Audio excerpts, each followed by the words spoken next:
Hello friends, welcome to our channel. ఈరోజు weather update అనేది తీసుకురావడం జరిగింది.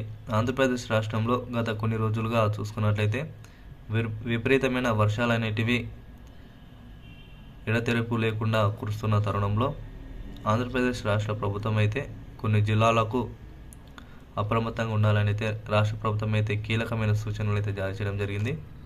ఈరోజు వెదర్ అప్డేట్ అనేది ముందుగా మీకైతే తీసుకురావడం జరిగింది. దీనికి సంబంధించిన పూర్తి సమాచారం గురించి తెలుసుకోవాలంటే మన ఛానల్ ఇప్పుడే సబ్స్క్రైబ్ చేసుకోండి, అదేవిధంగా లైక్ చేయండి, కామెంట్ చేయండి, ప్రతి ఒక్కరు కూడా షేర్ చేయడానికి ప్రయత్నించండి. వివరాలకు ఇక్కడ వెళ్ళిపోయినట్లయితే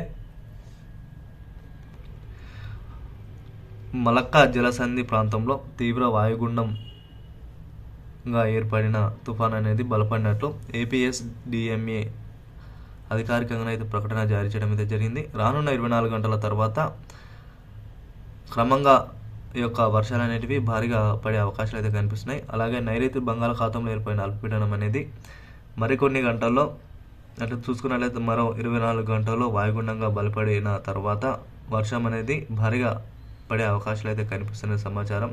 వీటి ప్రభావంతో పలు జిల్లాల్లో భారీ వర్షాలు అయితే కురుస్తాయని వాతావరణ శాఖ నిపుణులు స్పష్టంగా అయితే తెలియజేయడం జరిగింది. ఈ యొక్క మలక్కా జలసంధికి సంబంధించి అక్కడి ప్రాంతంలో తీవ్రంగా వాయుగుండంగా ఏర్పడి తుఫానుగా మారే అవకాశం ఉండడం వలన ఇటు ఆంధ్రప్రదేశ్